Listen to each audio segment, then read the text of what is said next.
El caudalímetro, también conocido como flujómetro, ha sido diseñado para medir flujos de sustancias líquidas. Se trata de un aparato que determina el volumen y la velocidad de un caudal en su transportación a través de turbinas o pasos. Y bueno, las mediciones que realiza pueden ser lineales o no. Además puede determinar la masa o volumen de líquidos y gases en cierta forma. Funciona como un sensor que detecta y determina el comportamiento de flujo determinado. El fluido que será utilizado se conoce puramente como aire, el cual, a pesar de estar compuesto de varios tipos de gases, cabe recalcar que se medirán como un conjunto y no se hará la medición individual de cada gas.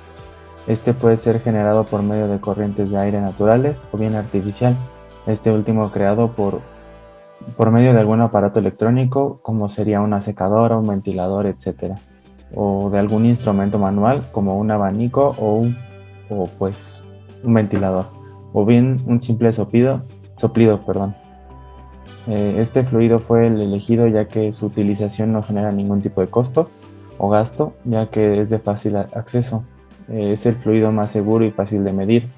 No generará ningún tipo de repercusión al sensor por su uso constante durante las pruebas del sistema y permitirá la opción de ser implementado de forma sencilla tanto en el proyecto actual como en algún tipo de proyecto futuro. Por lo tanto, para la realización de este proyecto en concreto se optó por seleccionar el sensor de medidor de caudal de tipo electrónico de turbina de tipo Voltman, debido a que es necesario recibir una señal, en este caso analógica. Los tipos mecánicos no cumplirán las especificaciones. Cuenta con la posibilidad de ser implementado para cualquier tipo de fluido y en su mayor uso es dado en aquellos de tipo gaseoso, por lo que es perfecto para el tipo de fluido elegido. Actualmente existen sensores de este tipo que son económicos en relación a la calidad de la precisión en su medición. A diferencia de los mecánicos, cuentan con mayor precisión y a pesar de tener menor calidad por menor valor, siguen teniendo mayor precisión en su medición, por lo que en aquellos casos donde los tipos mecánicos no cumplen con los requisitos son la mejor opción. Para implementaciones de tipo no industrial, existen algunos tipos de menor calidad tanto en cuestión a su medición como en material de su fabricación. Ahora, para la aplicación planteada por nuestro equipo de trabajo, bueno, se buscará medir el fluido del aire con el objetivo de que por medio de un fuerte soplido se pueda medir la capacidad pulmonar de una persona. Este objetivo de aplicación fue discutido y elegido debido a la situación actual por el coronavirus y bueno, comúnmente conocido como SARS-CoV-2, ¿no? Para poder hacer mérito a esta aplicación, primero debemos conocer la base o el fundamento esencial de un medidor de capacidad pulmonar, conocido como espirómetro. Basándonos en este aparato, el objetivo que tiene planteada la aplicación comentada será entonces el poder determinar la capacidad pulmonar de cualquier paciente, principalmente de aquellos que hayan sufrido o se hayan sido contagiados de la enfermedad COVID, para con ello poder determinar el daño total existente en la capacidad pulmonar de ellos y con esto poder determinar su desenlace en la fase consiguiente para la recuperación, en este caso en terapia respiratoria. Hablando un poco más a fondo de los caudalímetros, existen diferentes tipos. Primero están los tipos mecánicos. Un ejemplo es el rotámetro, que es cilíndrico y tiene un flotador. Una variante de este tipo mide la capacidad pulmonar de un paciente. También está el de turbina, con hélices transversales a la circulación de fluido. Puede ser chorro único y chorro múltiple. Y también está el desplazamiento positivo de flujo o volumétrico. En los sensores electrónicos se encuentran los no intrusivos que permiten el paso de líquidos con sólidos en suspensión. También de este tipo hay electromagnético que mide flujos conductivos, medidor de Coriolis, ultrasónico que mide el paso del tiempo. Y también existe el diferencial de temperatura. Cuenta con dos termistores. Si ambos termistores están a la misma temperatura significa que no hay movimiento del fluido. Pero si el segundo termistor tiene una temperatura más elevada significa que hay un flujo. Para las aplicaciones de los caudalímetros hay distintas. Por ejemplo, de la agricultura se utilizan para el suministro de calefacción a invernaderos y uso de agua. Para el control de clima se utilizan para el monitor de servicios, agua potable, aguas residuales, climatización y energía. También estos buscan reducir las emisiones de carbono. También para el manejo de agua, que monitorea las bombas, aguas de ríos, aguas residuales, agua tratada, combustibles y lubricantes. Para la industria alimenticia, que monitorea el flujo químico y monitorea ultra limpio de pasta o pulpa. Para la marina, que se monitorean las bombas, diésel y gasóleos. Las farmacéuticas, que miden compuestos químicos y solventes, líquidos viscosos y agua desmineralizada. En industria aeroespacial, para medir abrasivos, sistemas de enfriamiento, diésel y aceite hidráulico. En hospitales, en distintos aparatos para determinar el caudal de oxígeno o sustancias intravenosas, suministros de oxígeno por medio de mascarillas o bien la capacidad pulmonar de una persona por medio de espirómetros. De estas aplicaciones, algunas son para medir líquidos, pero específicamente para medir el flujo de aire, mayormente se utilizan para sistemas de enfriamiento, donde se tiene que controlar la cantidad de aire que pasa hacia una superficie para que ésta permanezca fría. Algunos campos donde el flujo de aire necesita ser regulado son en el control de bombas, en la domótica, la elaboración de papel, centros de cómputo, investigación nuclear, instalaciones depuradoras, control de aire de escape y la industria alimenticia. Inicialmente, al empezar el proyecto, se planteó la utilización de un sensor que se encontró en un mercado en línea y pensamos que este sensor sería el adecuado para la implementación del proyecto. Sin embargo, después nos dimos cuenta que este sensor daba el resultado de forma digital y nosotros necesitábamos una señal analógica para mandar al sensor ADC y así poder convertir esta señal analógica en digital. Pero como este sensor daba las medidas en digital, se propuso un replanteamiento del proyecto en el que se utilizaría un sensor que cambiara su resistencia dependiendo del flujo, o mejor dicho, la temperatura de su resistencia, dependiendo del flujo. Y no se encontró ningún sensor de este tipo, pero se propuso cómo sería el proyecto si se implementara este sensor diferente. En las siguientes imágenes se mostrará una propuesta inicial del sistema de una forma bastante básica. En la primera será acerca del diseño de este mismo. En esta podemos notar que la señal saliente del sensor de caudal y entrará directamente implementado con amplificadores operacionales para poder hacer la adecuación pertinente, así como la amplificación y adecuamiento de la señal. Su señal saliente pasará a entrar al ADC 0804 para poder hacer la conversión de señal analógica a digital. Dicha señal entrará al Arduino para que con este microprocesador pueda hacerse la transferencia de datos hacia la interfaz en LabVIEW al computador. Asimismo, en la propuesta de diseño de la interfaz tenemos entonces una gráfica la cual representará el flujo en tiempo real recibido por el sensor. Asimismo, tendremos los valores puntuales del flujo, voltaje y tiempo exactos, así como una representación visual de un tanque de llenado. Aquí tenemos una simulación implementada en la plataforma Tinkercad, donde podemos ver que tenemos una fuente de voltaje de 5 volts, la cual entra a un potenciómetro para poder hacer la regulación de dicho voltaje y simular entonces el sensor de caudal, la cual dicha salida entraría a un divisor de voltaje y con este entraría a la entrada del OPAMP. Así pues, para alimentar al OPAMP cabe recalcar que fueron necesarios una batería de 9 volts y los valores resultantes en la entrada tenemos que llegan un voltaje de 29.8 milivolts. Los valores teóricos analizados entraría un voltaje de 30 milivolts, sin embargo tenemos una diferencia de aproximadamente 2%, la cual ya estaba estipulada. Asimismo, después de realizar la conversión o bien tener una ganancia de 10 por medio de el OPAMP configurado de forma no inversora, obtenemos una salida de 301 milivolts. Asimismo, podemos ver una simulación total implementada, una simulación total del sistema completo implementada en el software Multisim. En esta tenemos los 5 mismos la misma fuente de voltaje de 5 volts entrante con el potenciómetro que, como ya mencioné, haría la función de simular el sensor, el cual pasaría a un divisor de voltaje para adecuar la señal entrante hacia el op-amp, alimentado por 9 volts, asimismo con una configuración de no inversora. Dicha señal de salida, como ya mencionamos, tiene un valor de 308 alrededor, aproximadamente 300 milivolts. Esta entraría al ADC, que igualmente estaría alimentado por 5 volts, lo cual en forma práctica sería sustituido por otro Arduino y se tendría que meter una señal a pulsos. Podemos ver que aquí tenemos 8 LEDs, que serían los representantes de la señal de salida, para saber cuál es el bit más significativo y cuáles no.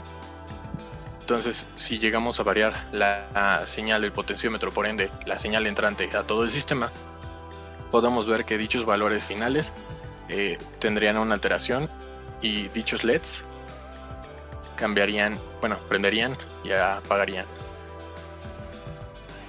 A continuación tenemos la implementación que se realizó de modo físico. Aquí podemos observar lo que fueron las dos baterías de 9 volts que se usaron para alimentar el op-amp. Cabe recalcar que dicha conexión se tuvo que realizar con esfuerzo y error, debido a que durante el proceso se quemaron dos op-amps. El primero se hizo con un cortocircuito y el otro se hizo con un circuito abierto. Tras haber aprendido de las equivocaciones, se consiguió hacer la relación correcta, además de que una de las baterías se tuvo que descargar para obtener una igualdad de voltaje y que no hubiera diferencias y no se convirtiera en un comparador. A un lado se puede observar lo que era la placa Arduino. Esta placa se usa exclusivamente para poder alimentar el ADC y recibir los datos. La azul, la que se puede ver en la parte superior de la imagen, es la placa de alimentación del circuito con amplificador. Ambas tierras o masas están ubicadas en la misma zona, lo único que varía es la alimentación, misma que está directa al ADC y directa al circuito de alimentación. No hay cruces para evitar corrientes o voltajes parásitos y todo se encuentra separado para evitar inducción. En esta parte se puede ver la implementación total del circuito en la protoboard color blanco más grande. Se puede ver que a la entrada está el potenciómetro, mismo que saca un pin al cual envía la señal del divisor de voltaje. No se aprecia muy claramente, más ahí está. Esta salida va directamente a la configuración no inversor de nuestro amplificador y finalmente sale al ADC, mismo que la convierte en una señal digital. Es la función de Arduino como batería, que simplemente funciona, como lo dije, como una batería. A continuación se presenta lo que sería nuestra interfaz de LabVIEW. Y tenemos lo que son el diagrama de bloques, que es la programación, y la interfaz.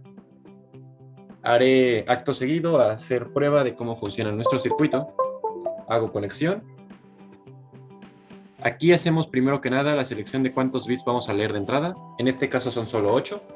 Y el puerto del cual lo vamos a recibir. Empezamos con la lectura. Y podemos ver que ya tenemos lectura. En este momento estoy empezando a mover lo que es nuestro potenciómetro para aumentar los valores. La señal tiene un retardo de 1 segundo más el segundo que tarda en volver a subir la señal. Por lo tanto, si se deja en un solo valor fijo la señal, hay un retraso de aproximadamente 5 a 10 segundos, dependiendo de cuánto tiempo se haya dejado en la lectura de la señal, ya que el sensor, en este caso, el potenciómetro, tiene una lectura invariable durante un tiempo determinado que imprime en el puerto serial. En nuestra interfaz podemos revisar lo que son cuatro objetos grandes que nos demuestran cuáles son las entradas. Del lado izquierdo tenemos lo que es exclusivo de flujo y se implementó con una gráfica que nos muestra el flujo variable a través del tiempo para poder tener una relación de lo que sucede con respecto al momento en el que se hace la evaluación. Así podemos regresar o adelantar en la gráfica para ver cuáles fueron las fluctuaciones del sistema. Y por arriba está el flujo instantáneo, mismo que se aplicó como si fuera un lector de agua en la casa. Y del lado derecho se encuentra la representación de un volumen en un tanque de agua, por así decirlo, y de un indicador de volumen invariable del día. Ambos están en modo de sumatoria, por lo tanto se va sumando a cada momento conforme pasan los segundos. Y cabe recalcar que se hizo la implementación del ajuste matemático. Si se miden los litros por segundo, dicha operación es correcta. Paso a la explicación del sistema de diagrama de bloques. Y tenemos lo que sería nuestra entrada. Se usó la biblioteca Visa, misma que lee 9000 en el serial de 9600, y elige el puerto, como ya lo mencioné. Pasamos a la cuenta de bytes y todo esto entra en un loop while. La entrada es al lector de Visa, como se puede apreciar en esta parte, que nos lo da en un string o una variable de tipo de texto. Misma variable se puede apreciar en un lector de salida aquí. Por el momento, como podemos ver, debido a la transición, la view no quiere funcionar. Pero aquí está el lector. Seguimos de la señal de entrada, pasa aquí, se desvía el string y pasa a lo que es la separación de todos los datos del string para poder analizar independientemente los ceros o unos que nos entregue el lector ADC. Esto se convierte en un valor numérico y se mete a un circuito de comparación donde se iguala a 1 o no. Dependiendo de la respuesta, se envía a un sistema de casos. En el caso de que sea cierto, le asigna un valor numérico que va del 30 al 1.875, que fue la resolución que se le dio al sistema, misma que se obtuvo de hacer mediciones con el multímetro en el sistema, variando el voltaje, para obtener una relación acertada. Una vez realizado este proceso, se pasa a una sumatoria total, que es este cuadro de aquí. Entrega una salida numérica total y aquí se divide en dos procesos. El primer proceso es la parte de otro sistema de casos que hace la comparación dependiendo de si el valor es 0 o no. ¿Por qué se tiene que realizar esta comparación? Para que la gráfica se viera como se ve en el sistema, de que no hay picos ni bajadas ni subidas a 0, era necesario realizar un sistema de retroalimentación, debido a que entre un punto y otro de una lectura hay una baja a 0 o no lectura del sistema. Para poder eliminar esto, se asignó el valor previo a la lectura al siguiente valor y así eliminar el 0, haciendo una lectura correcta del sistema. La salida de esto va totalmente al lector de flujo, el indicador de flujo y la gráfica de flujo. Por otro lado, en la parte de abajo, tenemos lo que sería el sistema de sumatoria. Mismo valor numérico, primero se divide entre 60 para obtener el valor de litros por segundo, y esa entrada se mete a una sumatoria con retroalimentación. ¿Por qué es necesaria la retroalimentación? Porque de no haber hecho esta retroalimentación, el indicador lo único que hacía era enviar la señal como en la parte de arriba, con ceros y el flujo o volumen instantáneo. Para evitar este problema se retroalimentó y así se hace una sumatoria total cada vez que se envíe. Esto es el funcionamiento completo de nuestro proyecto. Vamos a apreciar una vez más cómo se observa el sistema. Podemos ver que aquí está, en este momento está leyendo en ceros y unos. Y sería todo de mi parte. Y eso sería todo de nuestro proyecto. La conclusión a la que se llegó es que se realizó un proyecto muy bueno, debido a que se consiguió lo que se había estipulado al principio, con un error porcentual del 2%. Los problemas que se tuvieron durante la implementación del mismo fue que se quemaron 2 op-amps, esto debido a la falta de conocimiento práctico para implementar el sistema. Se hizo un corto y un circuito abierto y por esto se perdieron los 2 op-amps. Además de la falta de conocimiento teórico con lo que se refiere a inducción magnética y voltajes parásitos o corrientes parásitas, mismo que puede generar un error muy alto o ruido, de ser así el término correcto.